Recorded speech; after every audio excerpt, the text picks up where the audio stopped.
DHSच्या वेगवेगळ्या कॅडरच्या याद्या आता डिव्हिजन वाईज सर्कल वाईज पडत आहेत. ठीक आहे, डिव्हिजन वाईज पडत आहेत. तर काल 10 कॅडरच्या पडलेल्या आहेत. राहिलेल्या उर्वरित कॅडरच्या पण नेक्स्ट वीकमध्ये पडतीलच लवकर आणि डॉक्युमेंट व्हेरिफिकेशनसाठी बोलवतील.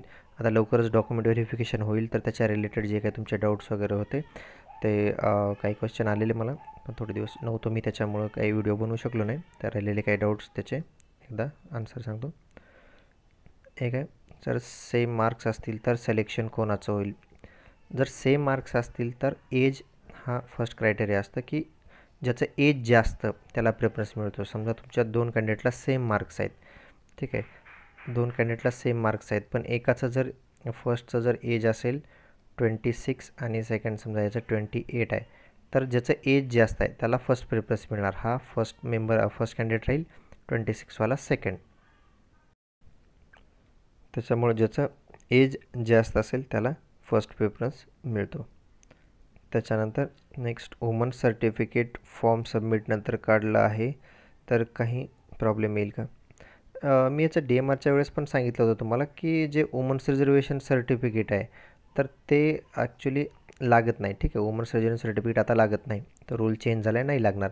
तुमचं जर कास्टचं नॉन क्रिमिनल असेल तर ते कास्टसाठी फक्त नॉन क्रिमिनल लागेल बस, आणि वुमन्स रिझर्वेशन सर्टिफिकेट हे नाही लागणार आता. आणि ओपनसाठी असतील तर कुठलं सर्टिफिकेट नाही लागणार. कास्टमध्ये असेल तर नॉन क्रिमिनल लागतं, आणि ज्या कास्टला नॉन क्रिमिनल पण नाही, जसं SC ST वगैरे यांना नॉन क्रिमिनल नसतं कास्टला त्यांच्या, तर ते पण नाही लागणार. ठीक आहे, कुठलं सर्टिफिकेट नाही लागत, त्याच्यामुळे त्याचा काही प्रॉब्लेम नाही. त्याच्यानंतर काढलेलं आहे, ठीक आहे, काही प्रॉब्लेम नाही. ते ॲक्च्युली मागणारच नाही, कोणी सर्टिफिकेट लागणारच नाही, त्याच्यामुळे त्याचा काही प्रॉब्लेम नाही. त्याच्यानंतर नेक्स्ट, सर रँकमध्ये कोणी DVला गेले नाही तर किती दिवसांनी दुसऱ्या मुलांना कधी बोलवतात? म्हणजे सेकंड लिस्ट जे म्हणता तुम्ही, सेकंड लिस्ट हे लास्ट टाईम तर अप्रॉक्स 1 मंथ लागला होता. ठीक आहे, आता प्रत्येक वेळेस वेगवेगळ्या टाईम प्रोसिजरला किती वेळ लागेल काही सांगता येत नाही. आपण जेवढे एक्सपेक्ट करतो त्याच्यामध्ये काहीतरी चेंजेस होत राहतात, पण लास्ट टाईम साधारण 1 महिना लागला होता. ठीक आहे, ज्या त्या डिव्हिजनवर डिपेंड आहे, तिथले प्रोसिजर, तिथले डायरेक्टर किती फास्ट करतात, डेप्युटी डायरेक्टर, त्यांच्यावर डिपेंड आहे. साधारण एखादा महिना तरी लागेल. नेक्स्ट, सर माझं नॉन क्रिमिनल सर्टिफिकेट 2022मध्ये काढलेलं आहे, 31 मार्च 2025पर्यंत व्हॅलिड आहे, तर ते DHSच्या DVला चालेल का? चालेल, 31 मार्च 2025पर्यंत व्हॅलिड आहे, चालेल, काही प्रॉब्लेम नाही. इवन ज्यांचा नॉन क्रिमिनलचा काही प्रॉब्लेम असेल, नॉन क्रिमिनल नसेल व्हॅलिड, आत्ताही काढून घ्या. तो DMRचा जो आपला प्रॉब्लेम झाला त्यावेळेस त्यांनी ते ॲक्सेप्ट केलं आहे, तसं सेम DHSनं नोटिफिकेशनमध्ये पण ते टाकलेलं आहे. ते DVपर्यंतचं तुमचं सर्टिफिकेट ॲक्सेप्ट करतील, नसेल तरी काढून घ्या, काही प्रॉब्लेम नाही. ठीक आहे, तुमचं तर ऑलरेडी व्हॅलिड आहे, तर काही प्रॉब्लेम नाही, चालेल. नेक्स्ट, ॲड्रेस प्रूफसाठी लाईट बिल सोडून अजून कोणतं डॉक्युमेंट देऊ शकतो सर आपण? रहिवासी सर्टिफिकेट देऊ शकतो का?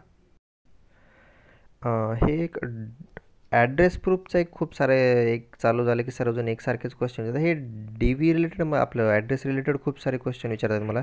सर लाईट बिल चालेल का, हे चालेल का, ते चालेल का? हे बघा, ॲड्रेस प्रूफचा काही इश्यू नाही. मेन डॉक्युमेंट आहे नॅशनॅलिटी अँड डोमेसाईल.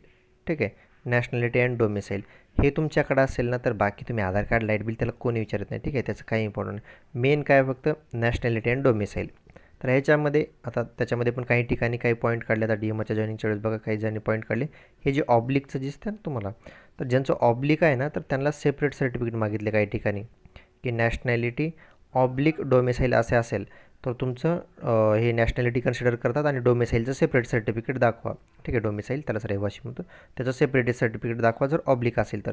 जर ह्याच ऑब्लिकच्या ठिकाणी जर इथं अँड असेल, ठीक आहे, जर नॅशनॅलिटी अँड डोमेसाईल असं असेल तर हे एकच.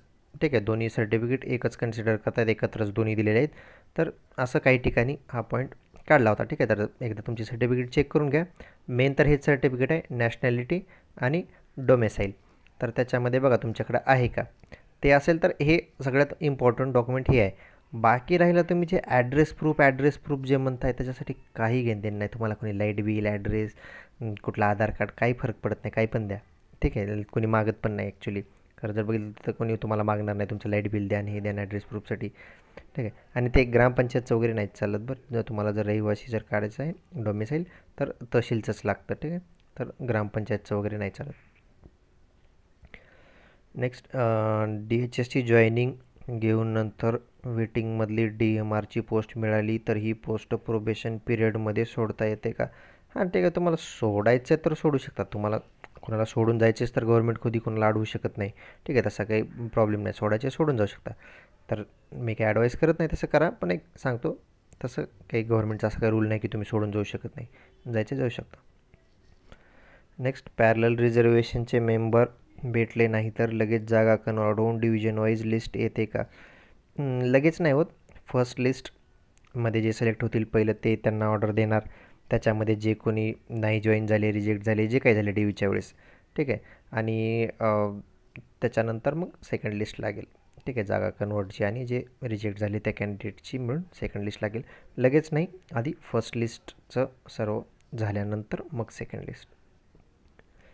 साधारण एखादा महिना जातो त्याच्यामध्ये. पण नॅशनॅलिटी अँड डोमेसाईल 2017चं आहे, चालेल का? राष्ट्रीयत्व प्रमाणपत्र किंवा महाराष्ट्र राज्यात यासाठी चालतं, त्याला काही व्हॅलिडिटी नसते. 2017चं आहे, चालतं, काहीच प्रॉब्लेम नाही. सर मी आधार कार्डसाठी गॅजेट बनवलं लास्ट इयर, कारण स्पेलिंग मिस्टेक होती तर माझं डॉक्युमेंटला स्कूल कॉलेज डॉक्युमेंटसोबत मॅच नव्हतं, तर मी सेम करून घेतलं, पण कास्ट सर्टिफिकेटसोबत मॅच होत नाही तर गॅजेटचं. हे बघा, तुमचं जेवढ्या पण करेक्शन असतील स्पेलिंगच्या, ठीक आहे, स्पेलिंगच्या सांगतो मी, स्पेलिंगच्या जेवढ्या करेक्शन असतील तुमचं 100 रुपयाच्या बॉन्डवर एका ॲफिडेविट करून घ्या, बस सफिशियंट आहे. एकाच बॉन्डवर तुमच्या जेवढ्या स्पेलिंग मिस्टेक आहेत जेवढ्या डॉक्युमेंटवर एकाच बॉन्डवर तुम्ही लिहा, चालून जाईल, काहीच प्रॉब्लेम नाही. हां, ऑलरेडी जर कोणी गॅजेट वगैरे जर केलेलं आहे चालेल, ठीक आहे. जर बॉन्ड चालतं, गॅजेट तर ऑब्व्हियसली चालेल, त्याचाही काही प्रॉब्लेम नाही.